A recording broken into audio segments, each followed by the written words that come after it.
ताज्या आणि सुपरफास्ट बातम्या पाहण्यासाठी स्वराज्य न्यूज मराठीला सबस्क्राईब करा आणि बेल बटन प्रेस करा।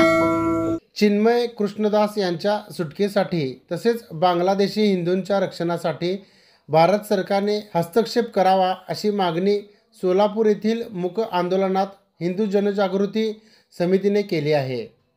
या आंदोलनात हिंदू जनजागृती समितीचे दत्तात्रय पिसे, किशोर कुमार जगताप, विनोद रसाळ, धनंजय बोकडे, संतोष पाटणे यांसह अक्कलकोट, तुळजापूर, सांगोला येथील हिंदू जनजागृती समितीचे कार्यकर्ते उपस्थित होते।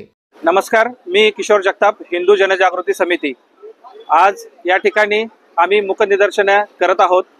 बांगलादेशमधील हिंदूंवर जे अन्याय अत्याचार सुरू आहेत त्यामध्ये भारत सरकारने हस्तक्षेप करावा या मागणीसाठी आजचे हे मूक आंदोलन या ठिकाणी सुरू आहे।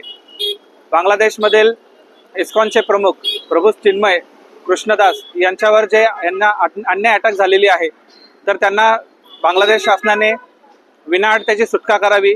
भारत शासनाने बांगलादेश सोबत असलेले सर्व प्रकारचे संबंध तोडून टाकावेत आणि प्रसंगी गरज पडली तर सैनिकी कारवाई करावी या मागणीसाठी आज या ठिकाणी आम्ही मूक आंदोलन करत आहोत। नमस्कार, मी आनंद जोशी।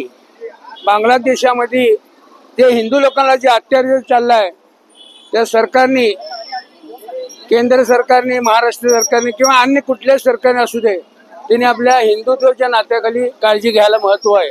कारण का एक टाइम बांगलादेश आपला जे घटक होता, इंदिरा गांधीने त्या बांगलादेशाला संरक्षण दिलं, पण त्या लोकांनी परत पलटवार करून हिंदू लोकांची हत्या करायले, अन्याय करायले।